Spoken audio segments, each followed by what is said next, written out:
Hebrew పత్రిక 11లో ఏంటది? విశ్వాసమును బట్టి అనండి. ఆ అధ్యాయం అంతా మీరు చదివితే ఎవరెవరు ఏమేమి సాధించారో, ఎలా ప్రవర్తించారో వారి విశేషాలు చెబుతూ ఆ ప్రతి విశేషం ముందు వాడే ఏకైక పదం విశ్వాసమును బట్టి హనోకు, విశ్వాసమును బట్టి హేబేలు, విశ్వాసం బట్టి నోవహు, విశ్వాసం బట్టి మొత్తం అంతా విశ్వాసమును బట్టి. By faith, by faith, by faith. The central idea of the whole chapter is what you are doing or what you can do by faith. నువ్వు విశ్వాసం ద్వారా ఏం చేస్తున్నావు లేదా విశ్వాసం ద్వారా ఏం చేయగలవు అనేదే ప్రధాన ఉద్దేశముగా ప్రబోధించబడిన ఉపదేశమే హెబ్రీ పత్రిక 11వ అధ్యాయం. ఇందులో ఒక్కొక్క మాట, ఒక్కొక్క వచనం మనము ధ్యానించుట, అది సమయభీతి చేత ఉపసంహరించుకుంటూ ఈ పూట ఒక 7 మాటలు. అప్పుడే గుడ్ ఫ్రైడే వచ్చేసింది, కంగారు 7 మాటలు అనే కదా. ఇంక 7 మాటలు అంటే ప్రాణం అదే గుర్తు చేస్తే ఎట్లా. ఈ హెబ్రీ పత్రిక 11వ అధ్యాయంలో విశ్వాసమును బట్టి చేసిన ఒక 7 మాటలు మీ దృష్టికి తీసుకొస్తాను. ఇప్పటికి హేబేలు, హనోకు, నోబహు ముగ్గురుని గురించి గత వారం మనం ధ్యానించుకున్నాం కనుక ఆ నెక్స్ట్ నుంచి ఒక 7 మాటలు మీ దృష్టికి తీసుకొచ్చే ప్రయత్నం చేస్తున్నదే ఈ సందేశం. మళ్ళీ చెప్తున్నాను, విశ్వాసమును బట్టి ఏమి చేస్తున్నాము లేదా ఏమి చేయగలము అనే అంశము కొరకు ఈ ధ్యానం. What we are doing by faith are what we can do by faith, this is the central idea of the whole message. You got my point? మౌన మునీశ్వరులారా, మీ తలలు పైకెత్తుడి, మీ నోర్లు తెరువుడి, మీ విడుదల సమీపించి ఉన్నది. బా ఎంత హ్యాపీగా ఉన్నారు బాబు. విడుదల అన్న పదమే ఇంట్రెస్టింగ్ పదలా ఉన్నారు బాబు. దేవునికి స్తోత్రం. అయితే ఒక మంచి విడుదల చెప్పనా? మీరు మంచి విడుదల చెప్పనా? మీకు చెప్పనా? మిమ్మల్ని కదా అడిగాను. త్వరగా ఇంటికి వెళ్ళాలి అని ఆలోచించి విడుదల కలగబోతుంది. అవి కైసేలాగా బేటా మజా అయ్యనా చూప్ బెట్ ఏసు రక్తమే జయం, పోయే తలంపేలే దేశ రక్తమే జయం. ప్రశాంతం కూర్చోండి, అంతే సంగతిలో. హల్లెలూయా. ఈనాటి ధ్యానములో మనము 11వ వాక్యాన్ని చదివాం. హేబేలు, హనోకు, నోవహుల వరకు గత వారం ధ్యానించాం కనుక తదుపరి ధ్యానంలోకి వస్తున్నాం. ఇక్కడ the word talking about father Abraham, right? అబ్రహామును గురించి మాట్లాడుతూ అతని విశ్వాసమును బట్టి, నాకు చాలా ఇష్టమైన మాట, పిలుపుకు లోబడేను. చెప్పండి. విశ్వాసం అంటే 24 గంటలు పొందుకునే ఫార్ములా మాత్రమే కాదని గత 10 ఏళ్ళుగా నేను ఏడ్చుకోవాలి పెట్టేది సందేశం అది కదా. విశ్వాసం ద్వారా పొందవచ్చు, నేనేమి కాదనటం లేదు, కానీ అది పొందుకునే ఫార్ములా మాత్రంగానే చూస్తే తప్పు. విశ్వాసం ద్వారా మరి ఇదంతా విశ్వాసం పొందుకున్నామండి, ఆ దేవుని కృప మరే హల్లెలూయా అంటే కరెక్టే లేవా? మరి ఇంత కృపకు నువ్వు ఎంత లోబడ్డావు అంటే మరి ఆ విశ్వాసం మాకు లేదు కదా. ఎంతవరకు ఇదే యేసు రక్తమే జయ? అది కాదండి. చెప్పండి. విశ్వాసమును బట్టి దేవుని పిలుపుకు అంటే ఆ కాన్సెప్ట్ మీకు ఎలా చెప్తాను అర్థం చూడండి. అబ్రహాము దేవుని నమ్మాడు, అబ్రహాముకి దేవుడి మీద విశ్వాసం ఏర్పడింది. అని దేవుడు అమ్మో నమ్మదగిన వాడు, ఆయన చూసుకుంటాడు అని నమ్మకం దేవుడి మీద కలిగింది. కాబట్టి నువ్వు లేచి నీ స్వజనమును విడిచి నేను చూపించిన దేశానికి వెళ్ళిపోమంటే ఆ పిలుపుకు లోబడి వచ్చాడంట. మనకు దారిలో ఎలాగా నన్ను ఎవరు చూసుకుంటారు? క్రూరమృగాలు వస్తే, శత్రువులు వస్తే, ఆకలి అయితే, రాత్రిపూట అసలు నాకు ఎలాగా అనే డౌట్ లేదు. ఇవన్నీ పిలిచిన వాడు చూసుకుంటాడు అనే నమ్మకం వచ్చింది కాబట్టి పిలుపుకు లోబడ్డాడు అని. అంటే పిలిచిన వాని మీద నమ్మకం ఉంటే ఏమవుతాం? మీరు అంటలా సరిగ్గా పురుషోత్తంలారా ఏంటి మంచి మెయింటైన్ చేస్తున్నారేంటి? ఏమన్నా ఆయన నశించిన కాక చక్కగా మాట్లాడిన సంటి పిల్లలాగా మారిపోండి, అంతే. నో మెయింటెనెన్స్, యేసు రక్తమే జయం. హల్లెలూయా. చెప్పండి దేవుని వాక్యం. పిలిచిన వాని మీద నమ్మకం ఉంటే పిలుపుకు చెప్పాలి. అంటే పిలుపుకు లోబడటం లేదంటే పిలిచిన వాడి మీద అంతే.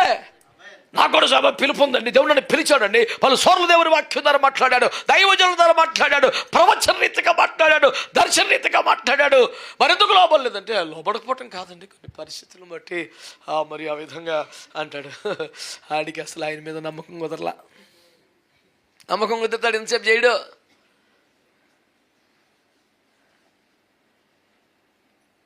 When you could able to understand the clear call of the Lord Almighty from heaven, ఎగ్గరి గంతేసి రెస్పాండ్ అవ్వాలి కదా. పిలిచినోడు దేవుడు అంటే ఇంకా మేనమేషాలు లెక్కించడం ఏమిటి సార్ ఇది?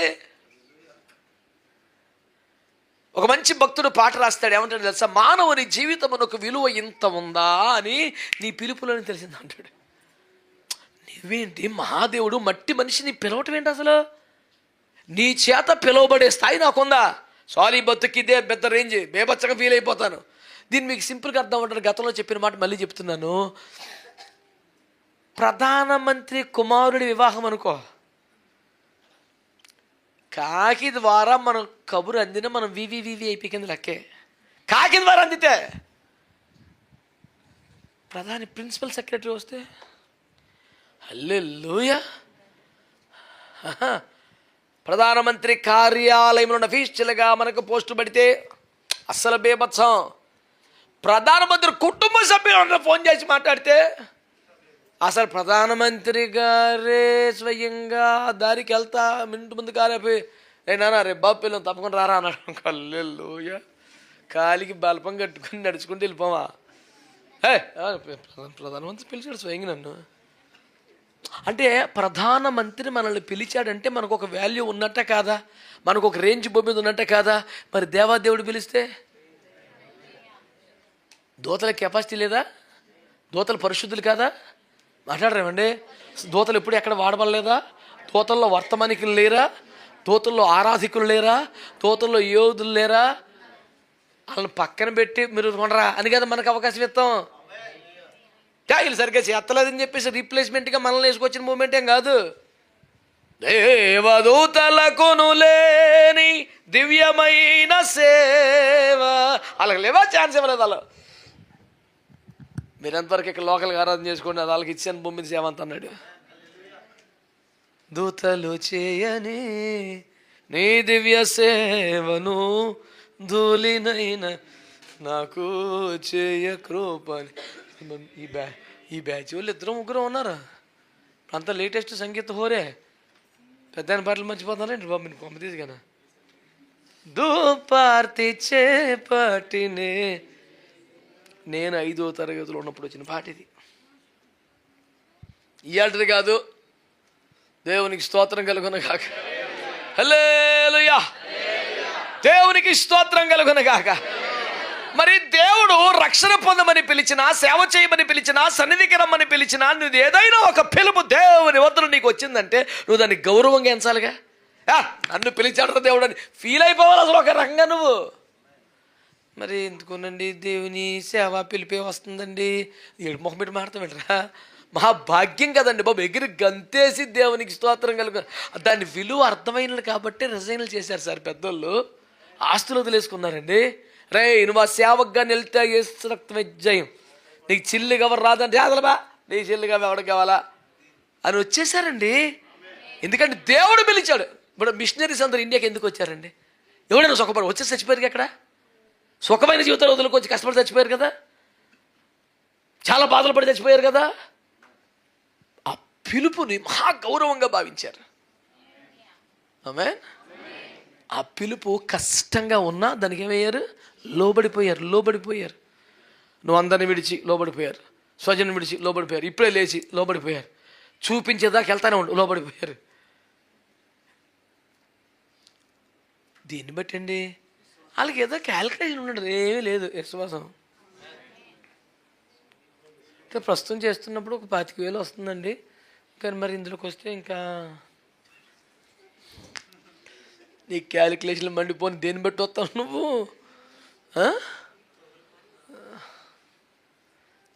వీళ్ళకి ఏ అంచనా లేదు, ఏ లెక్క లేదు, ఏ కొలత లేదు, ఏ వాగ్దానం లేదు, ఏమీ లేదు. ఆయన మీద చంచలమైన విశ్వాసం ఉంది. ఆమేన్. వారు మబ్బులో నీళ్ళు చూసి ముంతలో నీళ్ళు ఒలకపోసినట్టుగా నువ్వు ఎప్పుడుకో ఇస్తావని ఇప్పుడు చేసేది మానేయమంటావేంటి? అదే సేవ అంటే. ఆమేన్. సేవ పిలుపు అయితే సేవ పిలుపు కాదు, రక్షణ పిలుప. కులం వదిలేయగలవా? మతం వదిలేయగలవా? యేసు రక్తమే జయం. ఆయన పరిశుద్ధుడు కనుక ఆయన తన ఒడిలోకి రమ్మని చేతులు చాపాడు కనుక చేస్తూ ఉండిన పాపాన్ని వదిలేయగలవా? అలవాటైపోయిన బలహీనత వదిలిపోయగలవా? దేవుని దృష్టికి విరోధమైన అక్రమ సంబంధం వదిలిపెట్టగలవా? ఏం వదలగలవు చెప్పు? నువ్వు లేచి విడిచి రా అన్న పిలుపుకి లోబడ్డాడు. He has such a wonderful faith to obey to the God's calling, you know. దేవుని పిలుపుకు లోబడే విశ్వాసం అనండి. మనకైతే అద్భుతాలు పొందే విశ్వాసం లేదా అద్భుతాలు చేసే విశ్వాసం. నజరేయుడు యేసు లే అనగానే లేచిపడి దాని స్తోత్రం కలిగిన ఎలాంటి విశ్వాసం హల్లెలూయా అయితే పొందుకునే విశ్వాసం లేదా అద్భుతాలు చేసే. మరి నెక్స్ట్ లోబడే విశ్వాసం ఉందా? అలాగుంటుంది. ఉంది. ఇద్దరు ముగ్గురు అన్నారు ఆమేనని. నీకు దేవుని మీద నమ్మకం ఉంటే లోబడిపోతావు. నీకు దేవుని మీద విశ్వాసం ఉంటే పిలుపుకు లోబడిపోతావు. నిన్ను సువార్థికుడిగా పిలిచాడా? అపోస్తలుడిగా పిలిచాడా? ప్రవక్తగా పిలిచాడా? కేవలం ఒక సాక్షిగా ఉండటానికి పిలిచాడా? నీ పని చేస్తూ సాక్షిగా ఉండే పిలిపించాడా? పని మాని సేవ చేసే ఏదైనా సరే దేవునికి స్తోత్రం కలుగును గాక. హల్లెలూయా. ఒక విశ్వాసిగా ఉండే పిలుపా? ఒక ఉద్యోగం చేసుకుంటూ సాక్షికుంటే పిలుపా? నీ పిలుపు ఏంటి? ఏ స్థితిలో పిలువబడ్డ ఒక నమ్మకం ఉన్న మన వాక్యం లేదా? ఎన్నో పిలుపులు ఉన్నాయి. 2-3 చెప్పనా? మేము ఎలాగ తెలుగుతాం మరి? బోధిగంతులే వాసులారా అదొక పిలిపేనా? ఇది 100. ప్రయాసపడి భారం మోసుకుని సమస్త జనులారా నా యుద్ధకు పిలిపేనా? ఆశీర్వాదమునకు వారసులు ఒకటికి మీరు పిలువబడు పిలిపేనా? మాట్లాడరేంటి? ఇవన్నీ సేవా పిలుపులేం కాదుగా. మరి ఏ పిలుపు లోబడ్డావు? మేము పిలిచిన వాడు పరిశుద్ధుడు కనుక మీరును అంటే పరిశుద్ధులు ఒకటికే పిలువబడ్డాం. ఆశ్చర్యకరమైన వెలుగులోనికి పిలిచిన వాని గుణాతిశయములు ప్రచురము చేయ నిమిత్తం మనం ఏర్పరచబడ్డ వంశం. వెలుగులోకి వచ్చామా? వెలుగులోకి పిలువబడ్డామా? ఆయన గుణం, ఆయన ప్రేమ, పరిశుద్ధ ప్రకటించడానికే పిలువబడ్డాం. ప్రతిదీ సంపూర్ణ సేవ పిలుపు మాత్రమే కాదు కదా. ఒక విశ్వాసిగా, క్రైస్తవుడిగా, భూమి మీద ఒక సాక్షిగా ప్రతిన కూడా there is a crystal clear call from the Lord. లోబడ్డావా? లోబడలేదు అంటే నీకు ఆయన మీద అంత నమ్మకం కుదరలేదు అంతే. నీకు సరిపోట్ల విశ్వాసం. సింపుల్గా నమ్మి బాప్తీసం పొందినవాడు పొందనివాడు అని లేదు అక్కడ. నమ్మనివాడు అని ఉంది. You got the point. నమ్మి బాప్తీసం పొందినవాడు పొందనివాడు అని లేదు. నమ్మని వానికి శిక్ష అని ఉంది. పొందనివాడు అంటలా అంటే నమ్మితే పొందుతాడు కదా అని లెక్క అక్కడ. వీడు పొందట్లేదంటే ఇంకా నమ్మకం కుదరలేదు. నాకు ఇంకా వయసు రావాలండి, నేను ఇంకా లోకాన్ని చూడాలండి, అన్ని రకాల టేస్ట్లు అనిపించాలండి, అప్పుడు ఆహా వీటన్నిటికి మించినది దైవీకమైంది కనుక ఇప్పుడు మానేస్తానండి.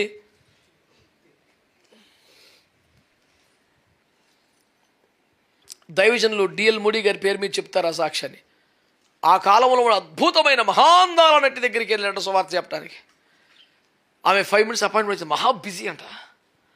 5 minutes అపాయింట్మెంట్ ఇచ్చిందంట. కూర్చున్న తర్వాత కాఫీ ఇచ్చిందంట. సగం తాగి అయ్యారు ఆమెకి ఇచ్చి నువ్వు తాగి అన్నాడంట. నువ్వు అసలు నీలాంటి పాస్టర్ని లోపల రానివ్వడమే ఎక్కువ, నా ముందు కూర్చోబెడతామే ఎక్కువ, కాఫీ ఇవ్వటం ఎక్కువ, సగం తాగి నాకు ఇచ్చి తాగమంటావా అని ఉగ్గురాలైపోయిందంట. అప్పుడు అన్నాడంట, మరి సగం తాగిన కాఫీ ఎంగిలి కాఫీ తిరిగి నీకు అంత ఇబ్బంది అయిపోతే నీ జీవితాన్ని సినిమాల్లో వాడేసి సర్వనాశనం చేసేసి అన్ని పాపాలు చేసేసి ఈ కెరీర్ ముగిసాక అవకాశాలు రాకపోతే అప్పుడు ప్రభుని నమ్ముకుంటావా అని అన్నాడంట. దెబ్బకు మొగాలే చేసిందంట. నీ ఎంగిలి ఎవరికి కావాలి ప్రభుకి? నీ ఎవరి జీవితాన్ని సమర్పించుకో. దేవునికి స్తోత్రం చెప్పండి. లోకంలో అలసిపోయి పాపాలు చేసి నాశనం అయిపోయి నీ సంతోషాలు, కోరికలు, ఆనందాలు ప్రపంచాన్ని చుట్టుపడి అప్పుడు వచ్చేసి ఇంకా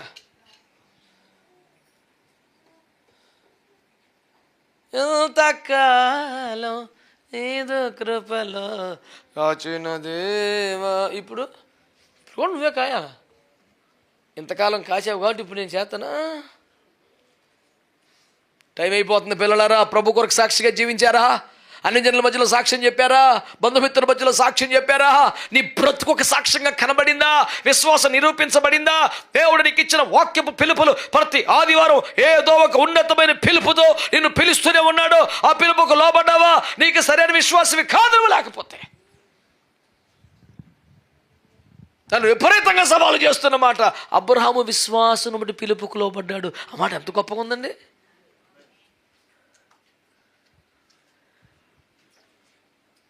A faith that obeys. It sounds very beautiful, you know. అనిపిస్తుంది నాకైతే. లోబడే విశ్వాసం. నా ఫార్ములా ఒకటే, నువ్వు దేవుని యందు విశ్వాసము గలవాడివైతే గలదానివైతే ఆయన పిలుపుకు లోబడతావంతే. ఇక 100 మాటలు లేవు.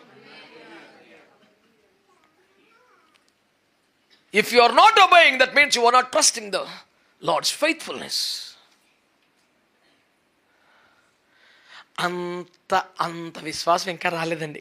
కాదు ఆయన విశ్వాస్యత మీద నీకు నమ్మకం లేదు అంతే.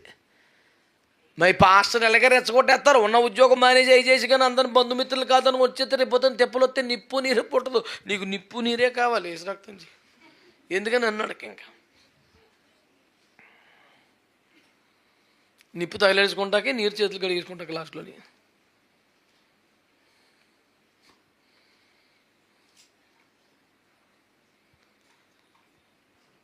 కనుక ఇంకా అమాయకంగా పిచ్చి పిచ్చి మాటలు ఉండకండి. దేవుడు నీతో పాటల ద్వారా మాట్లాడుతున్నాడు, ఆరాధనలో మాట్లాడుతున్నాడు, వాక్యం ద్వారా మాట్లాడుతున్నాడు, ప్రార్థనలో నిన్ను పిలుస్తున్నాడు దేవుడు. ఆమేన్. ఎక్కడైనా ఉందా రమ్మనుచున్నాడు? ఉంది కానీ ఎక్కడ పొమ్మనుచున్నాడు ఉందా? పిలిచే దేవుడిని ఆయన తన కవిగిటిని చేర్చుకోవడానికి ఇష్టపడుతున్నాడు. దేవునికి స్తోత్రం కలుగునుగాక. ఏ భేదములు అందరిని పిలుస్తున్నాడు ఆయన. స్తోత్రం చెప్పండి గట్టిగా. అందరికి ఒకే ప్రేమను పంచే దేవుడు, సమాన అవకాశాలు ఇచ్చే దేవుడు, పదే పదే దర్శించే దేవుడు, లోకము నుండి, పాపము నుండి, శాపము నుండి, విగ్రహారాధన నుంచి రమ్మని పిలుస్తున్నాడు దేవుడు నిన్ను. నీ విశ్వాసం ఉంటే పిలుపుకు లోపడతా. ఆలోచిస్తున్నాం ఎంతసేపు, ఇంత ఆలోచించేది ఏమి లేదే, లోబడిపోతే. మా అన్నయ్య మహిమగలను సేవ చేస్తున్నాడు. చాలా దేవుని కృపలో మంచిగా వాడబడుతున్నాడు. ఎన్నో రాష్ట్రాల్లో, దేశాల్లో దేవుని కోసం మంచిగా వాడబడుతున్నాడు. అయితే తన సంఘంలో చెప్పే ప్రసంగాల్లో కనీసం 2 వారాలకు ఒకసారి అని వస్తుంది. మా తమ్ముడు పిలవగానే లోపడ్డాడు. నేను 12 సంవత్సరాల తర్వాత లోపడ్డాను, అందుకని ఆత్మీయ నాయకుడు అయిపోయి నేను వెనకాల జరుగుతున్నాను, బ్యాగ్ కట్టుకుని అంటాడు. రెగ్యులర్ డైలాగ్ సంఘంలో. వాళ్ళ సంఘస్థులు ఎవరిని కదిపినది చెప్తారు. ప్రతి వారం నీ పేరేనన్నా. ఏం చెప్తాడు రా బాబు అంటే, ఆవిడ పిలవగానే లోపడిపోయాడు, పెద్ద ఆత్మీయ నాయకుడు అయిపోయాడు, నేను 12 సంవత్సరాల తర్వాత లోపడ్డాను, అది వెనకాల బ్యాగ్ కట్టి నడుతున్నాను అని చెప్తాడు. తొందరగా లోపడిపోండిరా అని చెప్తాడు. ప్రతి వారం ఇదేనంట. ఒక పర్మనెంట్ సాక్ష్యం అయిపోయింది. అసలు రక్తం ఏం చేయ. నేను ఎలా చెప్తానంటే, అన్న నువ్వు కాస్ట్లీ పాస్టర్ అని చెప్తాను నేను. ఎందుకంటే మొత్తం ఆయనకి ఇచ్చిన వాటా పొలం అమ్మేశాడు, తన వాటకి ఇల్లు అమ్మేశాడు, అప్పుల పాలు అయిపోయాడు. అప్పుడు చావుకొచ్చాడు. తక్కువ 25-30 లక్షలు అయింది. నేనన్నా చీప్ క్వాలిటీ పాస్టర్ 10 రూపాయలు లేకుండా సేవకుండా అయిపోయాను, నువ్వు 30 లక్షలు ఖర్చు పెట్టి సేవయ్యావు,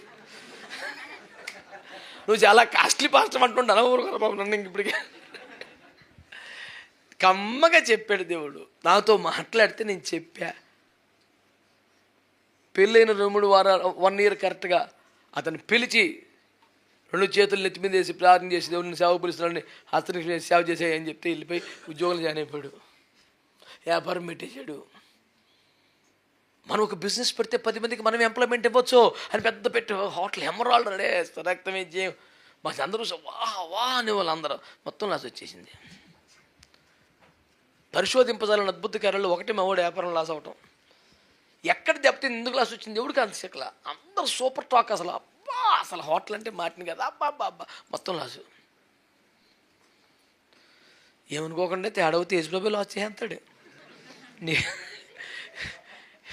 చాలా జాగ్రత్తలు లాస్ చేస్తాడు, ఆయన చేసేస్తాడు. ఇంకేం సాతాను కార్యం కాదు, ప్రభు కార్యమే.